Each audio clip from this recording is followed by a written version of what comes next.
Welcome to Entrepreneurship 360. This week's video feature is an interview with David Robinson, Research Director for the Center for Entrepreneurship and Innovation here at Fuqua.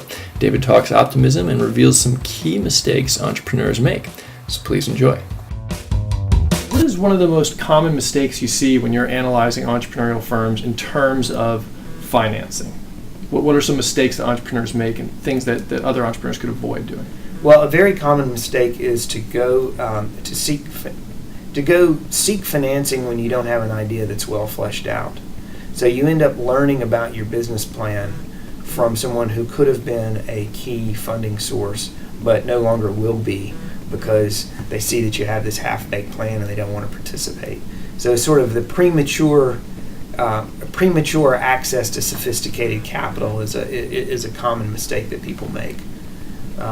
How important is it, do you think, for the entrepreneur to choose a specific type of investor to invest in their business? I think that's probably the most important decision that they can make.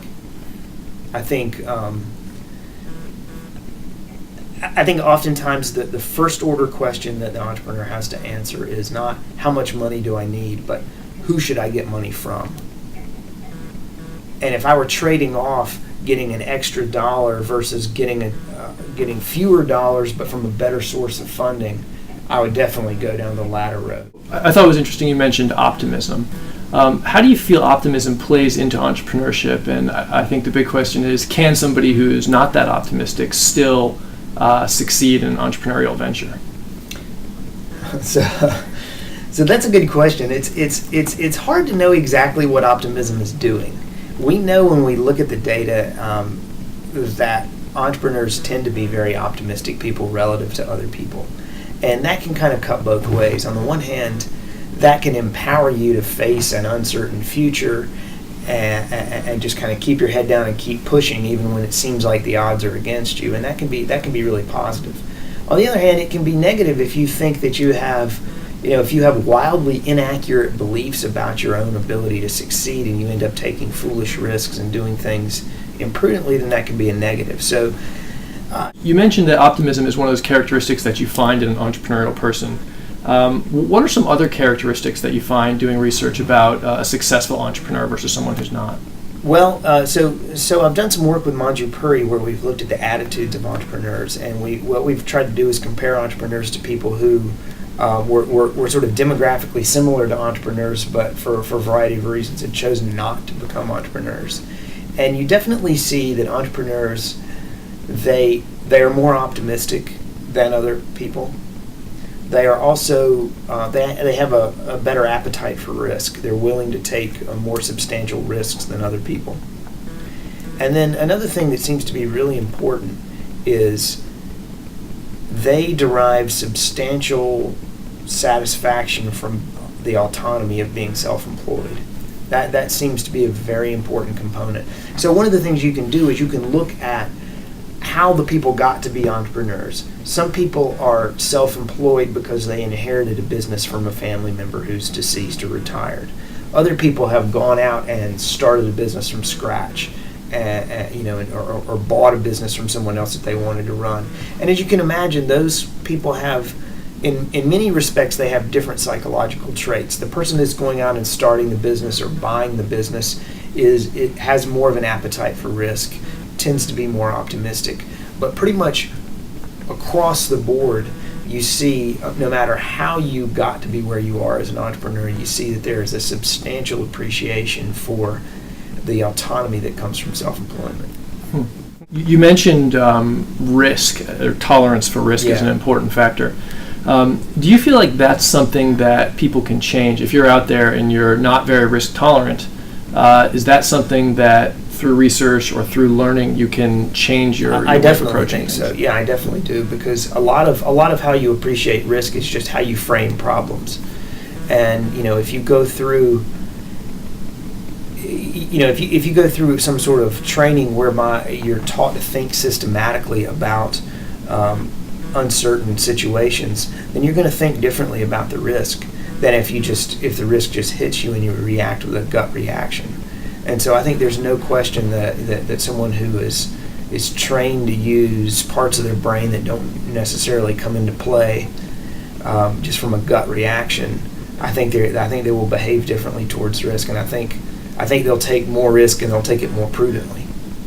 One thing that we like to ask all of our interviews for the newsletter is, do you think entrepreneurs are born, and do you think they can be made?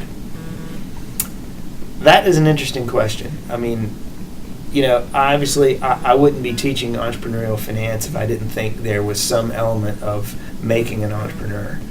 And but there's some interesting research out there that suggests that there's a very large genetic component to it. So there's two kinds of twins. You can be an identical twin or a fraternal twin. Well, so what you can do, there's an interesting study you can run where you can compare the coincidence rate of entrepreneurship in identical twins to the coincidence rate in fraternal twins. And if you think about what you're doing, your question really gets to this sort of nature versus nurture idea. Exactly, yeah. Well, you're kind of holding nurture constant by comparing twins, because in both cases they grew up in the same family together. They had the same family conditions, the same upbringing, blah blah blah. The only difference is, in one case you're an exact genetic copy of the other person, whereas in the other case you're only sort of half a genetic copy. So you can really measure how much does genetic difference impact entrepreneurship. Very cool idea. And the research that I've seen in this area suggests that the rates of entrepreneurship, the coincidence rate, so in other words, if one person's an entrepreneur, is the other person also an entrepreneur? And those rates are much higher among identical twins than among fraternal twins. So what that tells you is that undoubtedly there is just some sort of latent component to this. But that's only a partial answer to your question, because that really just says, are some people naturally better at it than others? And the answer seems to be yeah.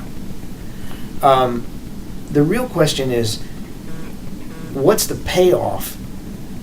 We could take somebody who's got a lot of natural ability and we could train them and make them really good.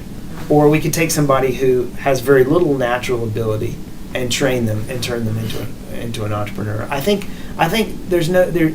very few people would say that you can't improve entrepreneurship outcomes by training people well.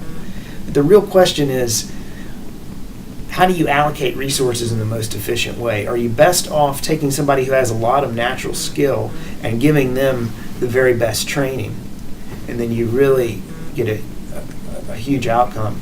Or is it sort of remedial training? You see what I mean? Or you take somebody who wants to do it but just really doesn't have the best skills, and you train them into being a success. I think, in my view, you're better off taking the people with a high latent ability and giving them the best possible training. These two things are complements. And sort of our final question is, if you have one piece of advice to give our budding entrepreneurs out there, what would it be? Be optimistic, but don't be too optimistic. Okay, great. Well, thank you very much. Thank you. This has been fun. Yeah.